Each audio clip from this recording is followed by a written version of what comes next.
Infinite sneak peek weekend has come to a close, and we're going to be taking a look at the first beginning creatures making their debut for the meta.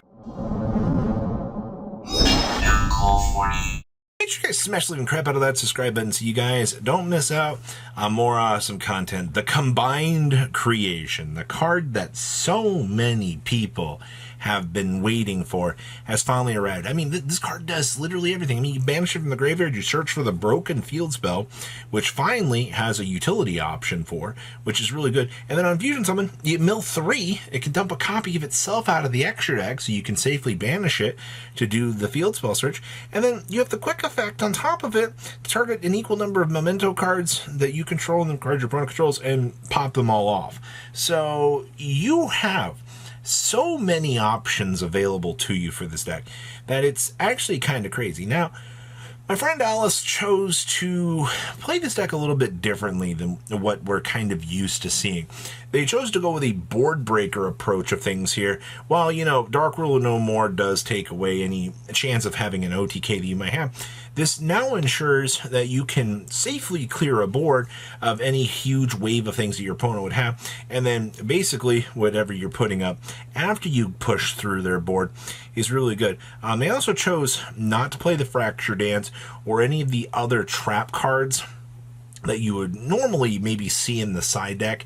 I've seen a lot of builds choosing to side one of the trap cards instead of actually maining it, which I think is acceptable for options to see. I also see that they did play the Lizard Doss down here as well, and exploring a relatively huge amount of Bystials down here as little side deck options. But I like this deck a lot. You can tell, I mean, having these present here as well means that we don't lose to something like the Nibiru on the 1/100 chance you actually open it up and, you know, you get nibbed and you're like, well, can't cross it out because it's in my opening hand. You got to love the one-ups. But I think this deck is actually pretty solid for what you want to try to do. Now, we have Board Breaker Central, the deck. Now, for everybody out here that is super excited for Genroku, you know, we have two camps for wanting to play this deck. All right, you have Board Breaker Central, which is what we're focusing on here, or you have the more traditional build that we were seeing where, you know, you're hand trapped out of your living mind, all right? And things to consider, I mean, you could very easily, if you want to go with more of a hand trap build, then you replace the Book of Eclipses in those Regekis and you put in some more hand traps. It is strictly, in my opinion, whichever build that you want to play. There is nothing with choosing to play the other. It's going to come down to your player preference and the way that you want to choose to approach this deck. Now, with that being said, there are merits for both, 150%.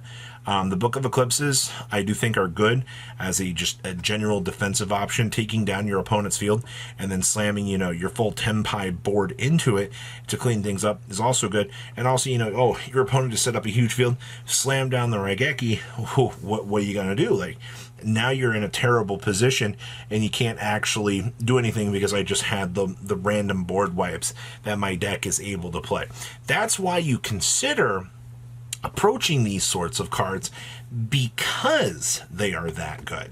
And once again, I give either Tempai build a shot. And like I said, this build got first place with the Board Breakers.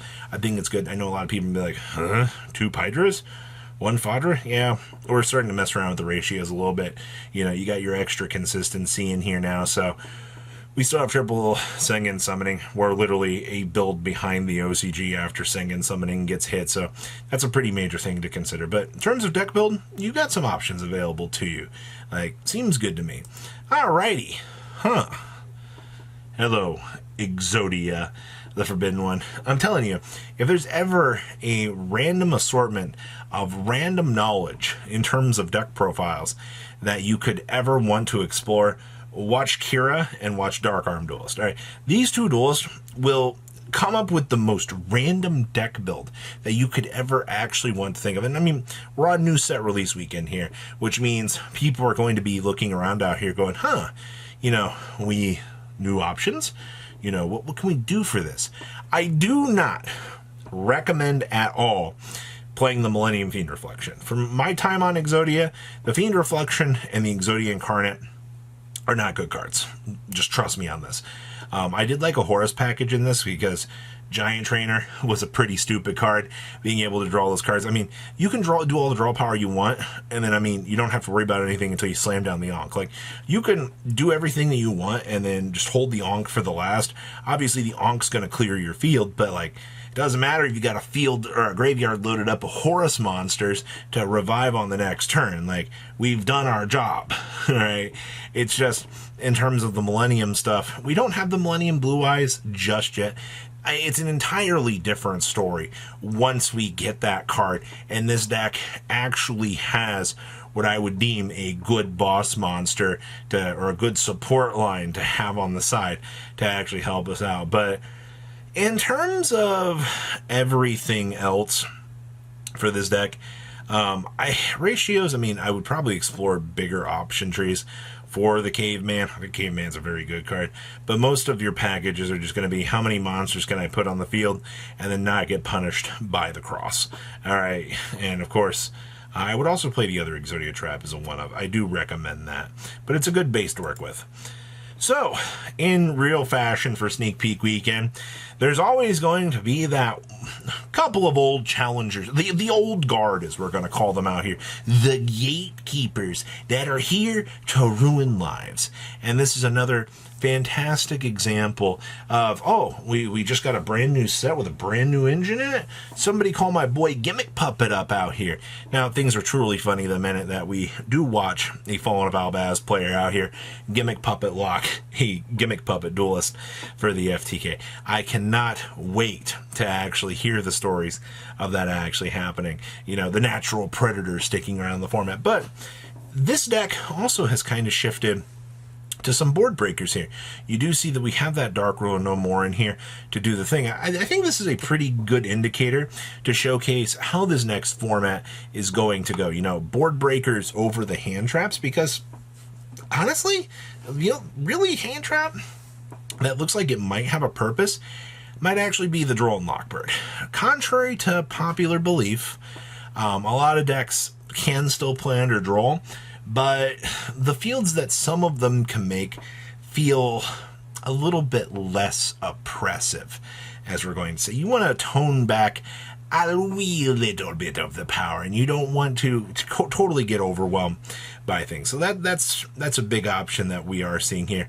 I'm also liking, you know, we're starting to see the multiple fusion duplications start to be explored out here by players, which is a very good indicator that, we've got some cool options to maybe consider out here. With that being said, though, triple black goat laughs. Yeah, I guess we do truly have to play a Luber's Mask, right? If that is actually a Luber's Mask, assuming that it is. But outside of that, another good showcase of what we can do. Oh, this deck.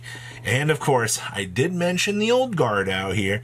There's also got to be a Runic duelist, you know, prowling out here on the local scene, doing their thing. This build showcasing the power of Card Scanner still, playing the one singular Morganite, which I absolutely think is fine.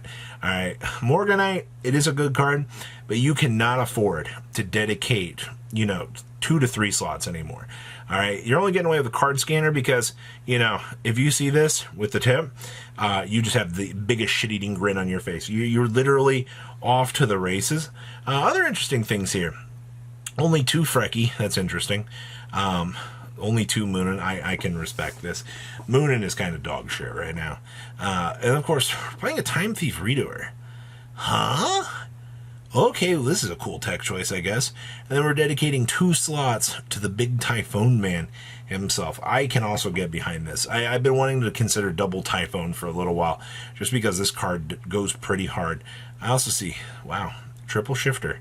That's a new one. And of course, we have the 2 big balls. I almost want to play triple ball right now. I think Sphere Mode is an insane card, honestly. You also see they did make room for the 2 organism down here. This card is also nuts, in my opinion. Like, you can steal games with this card alone, and it feels so unfair at certain points. So, very interesting stuff. So what do you guys think about all of this madness? Please leave a comment down below. Tell me what you guys think, and I will see your beautiful faces back here later today, guys. Peace.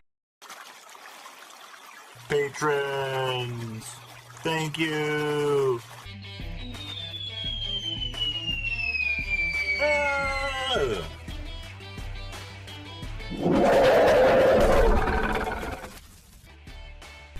Thank you so much for watching. Check out these other videos.